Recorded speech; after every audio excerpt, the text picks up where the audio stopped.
Nak, bila suatu hari nanti,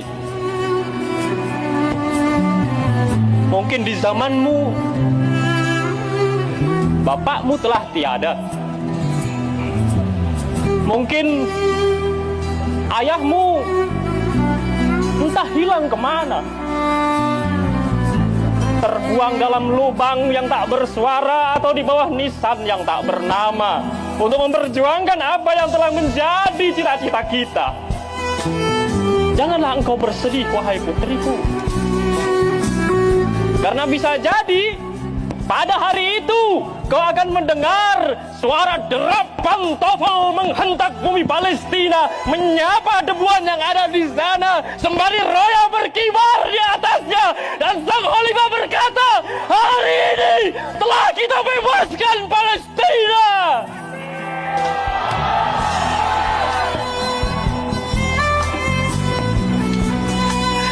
Putriku, izinkan aku berkisah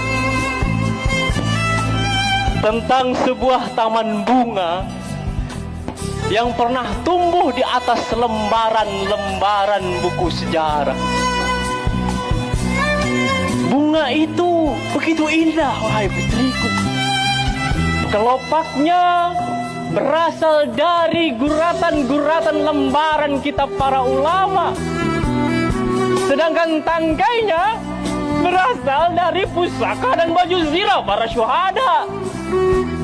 Dan bunga itu tumbuh dengan disirami oleh doa dari para malaikat tak bersayap yang kau panggil sebagai ibunda. Perempuan-perempuan hebat yang pernah aku baca dari masa lalu. Tapi wahai putriku, taman bunga yang subur itu, yang pernah kita miliki selama 14 abad lamanya, kini telah membusuk, telah hancur, telah hilang, telah lenyap karena sekelompok hama dan parasit. Britania hama datang dengan membawa kebijakan Balfour yang menghancurkan itu semua. Nah, kisah ini berawal pada tanggal 3 Maret 1924. Hari di mana kegelapan mendatangi kita. Ibumu Daulah Khilafah dibunuh dalam senyap, dan pada saat itu umat menjadi gelap. Daulah Khilafah dibubarkan, jasadnya dipotong-potong, dibagi-bagi dalam sekat-sekat nasionalisme. Dan pada hari itu, wahai anakku, setiap jeritan dari kaum muslimin yang berada di Xinjiang, yang berada di Myanmar, yang berada di Bosnia, yang berada di Serbia, yang berada di Palestina, tidak ada lagi yang menyahutnya. Wahai putriku, hari ini aku mendengar suara yang terengah-engah, suara yang penuh dengan kemarahan.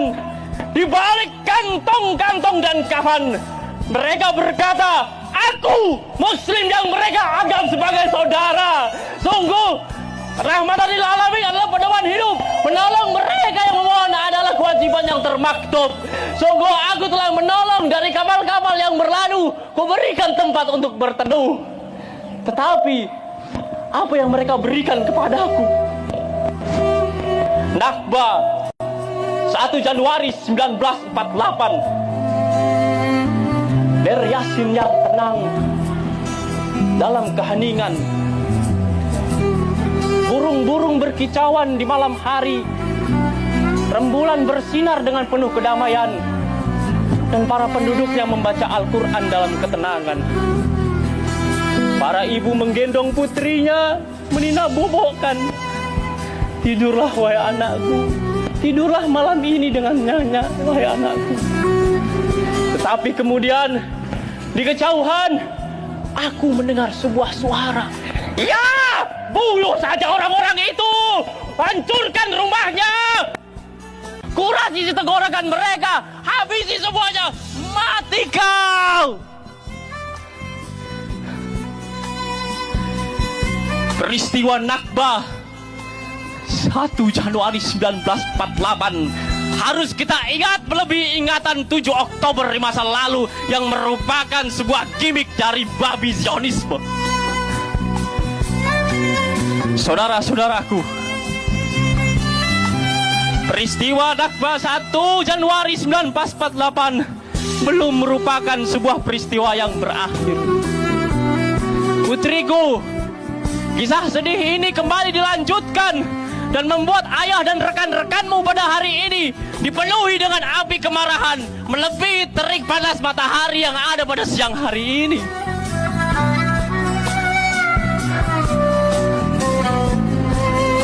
Peristiwa yang berikutnya kembali terjadi.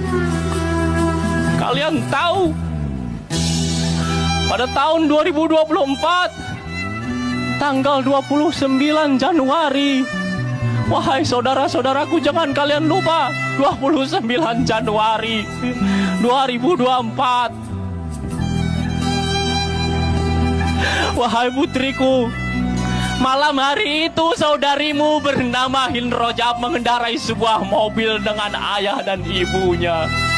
Di gelap malam Tel Al-Hawa,